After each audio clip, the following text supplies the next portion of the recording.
Welcome, welcome, welcome. It's Meet the Author time. And today I have the pleasure to be seeing and hearing and listening to Jacqueline Ferguson. Hello, Jacqueline. Hello, Dave. Good morning. Thank you for having me. Well, it's a big congratulations first on your first book. Would you like to share a little bit about you and the book? Let's start right there. Sure. So I'll hold it up. Can you see it? Seven Guardians. The Seven Guardians. Yes, a little about me. I'm a mother of three adults, married for 28 years. And I think that throughout my whole life, I've always kind of felt like the feminine was very oppressed. And so I think it's been one of those things that I, for my lifetime, have fought for. And that's, in the female gender, not just the feminine aspect of our natures, which we all have, but just the oppression of the female in general in our lifetime. And so that's kind of what drove me to write my book. Fantastic. And what is the key theme or one main takeaway that people, again, I'm not sure if you're familiar with the statistics, but about 80% of books that are purchased are never read. So for some people, this might be the inspiration to go buy the book, and then they might read it, or maybe they won't read it. Yet let's just give anyone who's watching today the opportunity to get one key theme or one main takeaway from the book. I think the main theme is that we all have a choice, always to choose love over fear.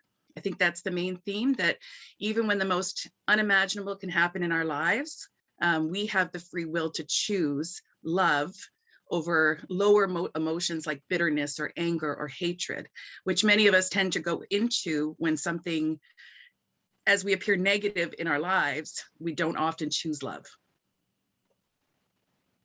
That sounds wonderful. Yet I guess some of the skeptics or some of the curious individuals might ask, well, come on, I could have terrible things happen to me and I'm going to stay in there and I'm going to be a victim and I'm going to blame and I'm going to doubt that anything can get better.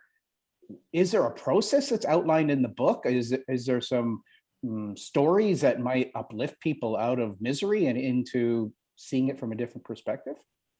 Yes, it's basically a blueprint that was left for us over 2,000 years ago in the Gospel of Mary that were found in the deserts in Egypt. And it's an inner vision that she had of her beloved Yeshua, who had risen and guided her from her heart through a step-by-step process of how we can always overcome our ego desires and replace those with positive energy, like emotions like love and compassion and wisdom. So it literally is a step-by-step. I also integrate some of my own personal stories in there. So some things that I have been through that I could have chosen blame or victim or anger. And I chose to go within and use these tools to help me to raise my vibration. The story of Mary Magdalene, I'm going to do a little bit more teasing for people who might want to get a copy of the book and check out the Seven Guardians. And you talk about Mary Magdalene, and what influence has Mary Magdalene had on your life? Honestly, I believe she finally awakened me to who I really am, and to the importance of the divine feminine that was oppressed 2,000 years ago. We speak so much about Jesus and everything that he has done. I believe she was his co-creator, and I think that he could not have done what he did on earth without her. She was his partner. She also, with the inner vision, we've spoke that over my whole lifetime, I've been able to speak with souls who have crossed over, transitioned into the no body, from body to no body. I've had inner visions my whole life, and those have always been doubted. And I think that when I read her gospel, it was just this enlightening awakening for me that, yes, these inner visions, we're not crazy. They're true. They're our natural state. They're who we are. And that's the influence she's had on my life, that she let me know that those inner visions are normal. And I'm hearing your voice starting to crackle a little bit. And I have a feeling that your tear ducts might be turning on. And this is the message to people who might be watching this or seeing this. And whether you're male or female or binary or unary, whichever you're choosing these days, that Mhm. when you get triggered with an emotion that might awaken the tear ducts, share a little bit about, because that's a part of your journey right now, that at Mhm. times you might go in a little bit of shame or embarrassment or different types of experiences with the tear ducts. Um, what is it starting to mean more to you? And in what way is that transitioning? Uh, I think the tears for me are a purification and a cleansing. Whether I'm excited or they come on naturally, I don't start them. But I think it's just because it's my inner being expressing itself. And when I am truly speaking from my authentic voice, it's this, I don't know. I just feel as though I'm telling my truth finally. I'm speaking my truth. And then when I'm doing that, the tears come.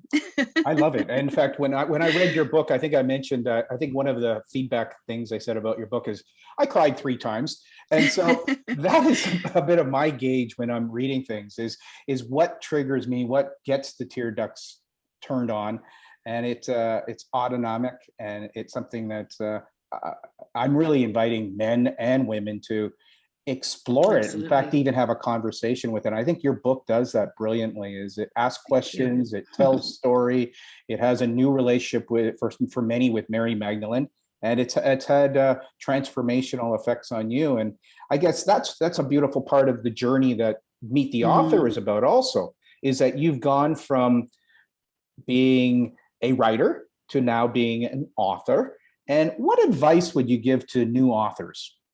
Mm. I think for me, the journey was, I guess, getting out of my own way. So when the doubt would seep in, sometimes it's a time to just step away from the writing at a moment and have a meditation or go out into nature, just do something different than the writing so that you get your creative juices flowing again.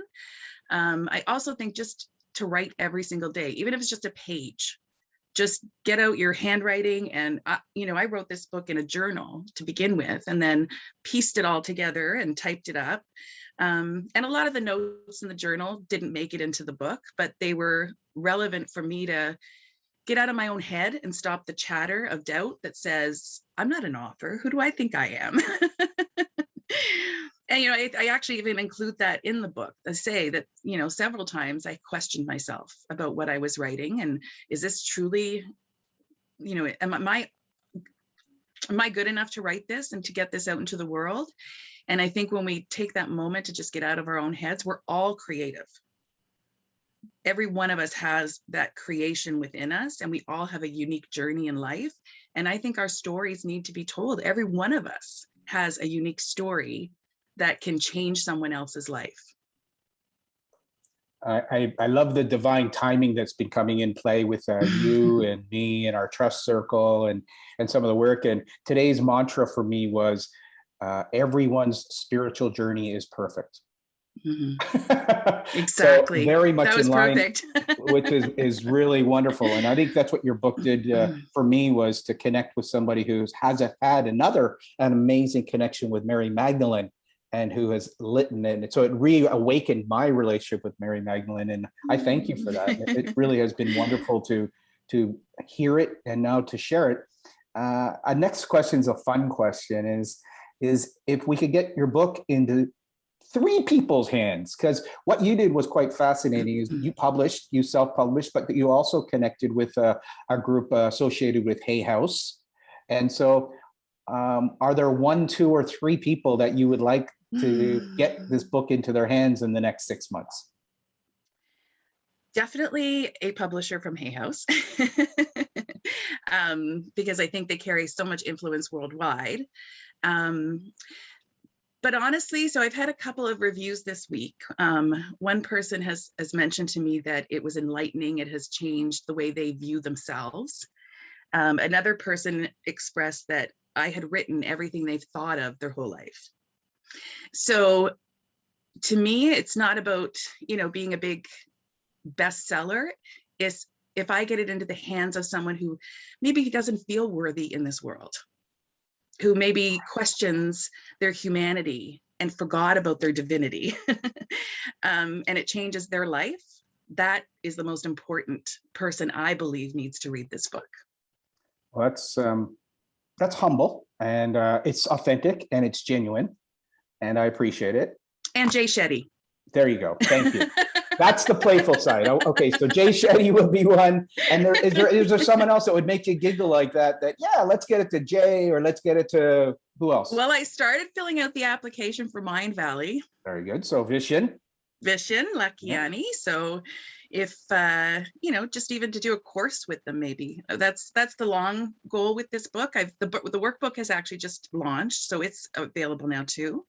And the workbook is more like a journal, but at the end of each chapter, we have exercises, affirmations, and those are in the workbook with a lot of blank lines. So people can actually work through those on their own, or perhaps with Mind Valley, we'll have a course and we can do an 8-week course on overcoming our ego desires. Very nice.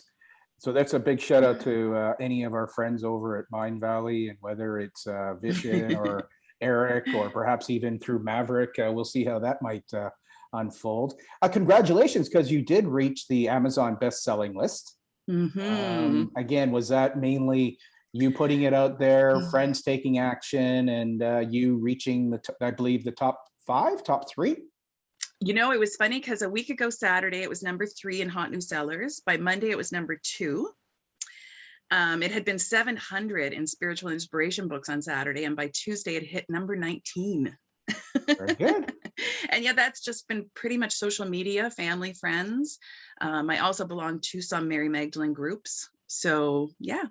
Well, congratulations. And that's part of the tips in Meet the Author series, is that if you belong to a few groups, if you let it out, if you share it, if people take some action on a specific time, you can reach the top 2, 3, 5 in your area. And now you can wave the banner that your book was a bestseller.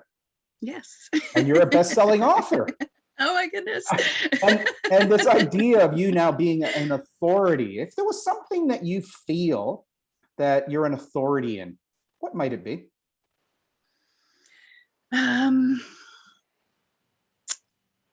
I think love and compassion. I am an authority on love and compassion. Absolutely. And when people get to read the book and they read some of your personal stories, they'll also see when you say that, the tears might be flowing, because what you've actually gone through in your journey is very transformational. And it has shifted your perspective on life and pain and suffering. And that's what's, again, a beautiful part of the journey that you have presented in the 7 Guardians. How can people find out about your book or get a copy of your book there, Jacqueline? I have a website. It's JacquelineMayFerguson.com, and you can go on there and purchase the book. It's also available on multiple platforms. So even if you just Google the 7 Guardians, Jacqueline Ferguson, it will come up with Balboa Press, Amazon.com, Amazon.ca. I've recently just found it on a Swedish website and a Portuguese website. It's going to be a fascinating part of the journey, is if you meet somebody and they want to translate it into another language. Yes, that's why I'd like to meet someone at Hay House. There we go. So we got a shout out to people at Hay House, or any of those countries that might be able to represent it in those countries, which might be another fantastic way to do this. So I'm inviting any of you to share it with friends, ask a question, write down something in our comments. This is going to be posted on Lead Pedal Radio, on Continual Shift. Jacqueline may put it out to a couple of her networks, and it's been a real pleasure sharing this with you, Jacqueline. Thank you, Dave. I have this fascinating little play with your name, because we did talk Jacqueline Ferguson, Jacqueline May Ferguson, I just heard, and then you might even play with the name of Jacqueline May Wright, and that this might be part of future books. And what is in the pipeline for your upcoming books? I heard you've got the workbook coming out. Anything else in the planner? Yeah, I've started to write an outline. I think my next book is going to talk about the goddesses throughout history, and the goddesses that have affected my life, that have come into my life and have really changed how I view everything. So let's do a little teaser there. What would be 1 or 2 or 3 of those goddess names that might resonate with people and might get people perked up to learn more about goddess energy? Bridget, for sure, my Celtic goddess who has always been with me. Kuan Yin, who is the goddess of compassion and has really held me in her heart and her compassion. She's shown me so much compassion. And so far, that's the only two that are really, really big in my life. Still exploring. Very good. Well, those are two absolutely amazing energies. It gives me those beautiful goosebumps because when I just think of Kuan Yin and Brigitte and the Celtic goddess and I'm even, of course, I'm playing with the Isis energy a little bit. Oh, absolutely. So that's a wonderful forward for the next book. Yet today we're inviting people to check out the Seven Guardians. I'm going to allow you to share or invite you to share any last comment or a quote or any words of advice for people as we bring this Meet the Authors interview to a completion. Last comments. Dave, you have been a huge part of my transformation this year in 2021. Our trust circle is, we explore so many areas that just help us to continually grow and evolve and learn from one another. And I think that's a key message, is that we're all teachers and we're all students. And when we close ourselves off and think that we are the authority on anything or everything, we close ourselves off from learning and growing. So that would be my my quote for the day. Stay a student, be a teacher, and just live life joyously. I love that. It's be a student, be a teacher, and laugh and giggle and find the joy in daily experiences. So with that, Jacqueline, thank you very much. All the very best with the book. And this is a wonderful opportunity for people who are authors to reach out to Jacqueline, reach out to Continual Shift with Dave Rogers, Lead Pedal Radio, groups of creators, innovators, and people who are looking to really connect with the heart and build tribes and circles of love and compassion and patience. Thank you very much. Thank you.